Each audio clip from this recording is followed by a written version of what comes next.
নমস্কার বন্ধুরা, কেমন আছো সবাই? আশা করি সকলে বেশ ভালো আছো। আর আমি তো আজ ভীষণ ভীষণ খুশি। কেন জানো তো? আজ হচ্ছে আমার গপু সোনার জন্মদিন। তো সকাল থেকে কিন্তু বাড়িতে একেবারে তোড়জোড় শুরু হয়ে গেছে। এদিকে মা আর বড়দি মিলে গপু সোনাদের স্নান করিয়ে একেবারে রেডি করে বসে দিয়েছে। এদিকে বেনি দাদুও চলে এসছে আর আমার ভাইও চলে এসছে। আর আজ কিন্তু আমার গপু সোনা একা না, ওর যত বন্ধুবান্ধব রয়েছে আশেপাশে সবাইকে আজ আমাদের বাড়ি নিমন্ত্রণ করা হয়েছে, সাথে তার বাবা মায়েদেরও। এদিকে এখন একবার নিচে চলে আসলাম, এসে দেখলাম দুপুরের খাবার দাবার প্রায় তৈরি হয়ে গেছে। ছিল সাদা ভাত, আম দিয়ে টক ডাল, পাঁচমিশালি একটা সবজি, আর ছিল ধোকা। আর আজ কিন্তু এই সব রান্না দুপুর রাতে মিলে রান্না করবে আমার ছোট মামা শ্বশুর। মামা রান্না করতে ভীষণ ভালোবাসে, আর মামার রান্না কিন্তু খুব ভালোও হয় খেতে। আমি আবার একটু করে ঘুরছি, আবার মামার কাছ থেকে বললাম, মামা একটু দাও তো ধোকা ভাজাটা কেমন হয়েছে খেয়ে দেখি। দেখলাম বেশ ভালো। ব্যাস খেয়ে দিয়ে আবারও এক ঝলক ওপরে চলে আসলাম। এইদিকে দেখো গপু সোনাদের কী সুন্দর করে আজকে সাজিয়েছে। ও আরেকটা কথা বলি, আজ কিন্তু এই যে গপু সোনাদের যে রূপোর সেটটা দেখছো আমার গপু সোনার, এটা কিন্তু ওকে আমার শাশুড়ি মা মানে ওর মা সব কিছু বানিয়ে দিয়েছে। এই বছর ওকে এই রূপোর সেটটাই দিল গিফট। জন্মদিন মানেই কিন্তু গিফট নেওয়া, তাই না? যেমনি আমরা তেমনি হয়েছে আমাদের গপু সোনাও। জন্মদিনে গিফট ছাড়া কিন্তু তার একদম হবে না। তো চলো, গপু সোনাদের কাছ থেকে তো উঠতে ইচ্ছা করছে না, কিন্তু তার মধ্যেও তো খাওয়া দাওয়া করতে হবে। তো আমরা এখানে কিন্তু সবাই খেতে বসে পড়েছি। আর একটা সুবিধা কি হয়েছে জানো?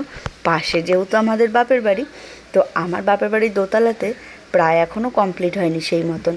তো মাঝখানের ঘরটা দিয়ে একেবারে সিঁড়ি অবধি পুরো ফাঁকাই বলতে পারো। তো ওখানেই কয়েকটা চেয়ার টেবিল পাতা হয়েছে, আর আমাদের এক্সট্রা করে প্যান্ডেল করতে হয়নি। তো সেখানেই আমরা খাওয়া দাওয়ার ব্যবস্থা করেছি। এদিকে দুপুরের খাওয়া দাওয়া শেষ হয়ে গেছে, এইবার আমি আবারও উপরে চলে আসলাম। আর এসে দেখছি মাসি বিকেলে যেহেতু ঠাকুরকে ভোগ দেওয়া হবে, আর একটু কীর্তনের ব্যবস্থা করা হয়েছে। আর কীর্তনটা কিন্তু করবে আমার মাসির ছেলে, মানে ওই যে আমার ভাই, ওই ছোট্টটি। তার সাথে আরও অনেকজনই আছে, তো তারা এখনও এসে পৌঁছায়নি, ভাই চলে এসছে।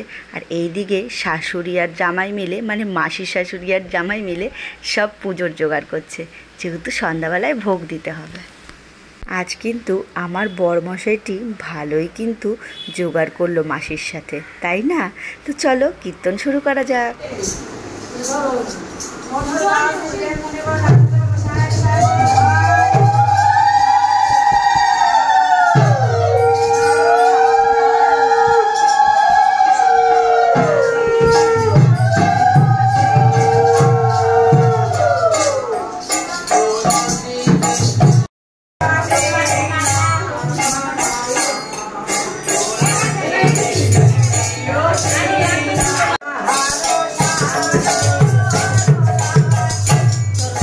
কীর্তন শুনে আবারও আমি নিচে চলে আসলাম।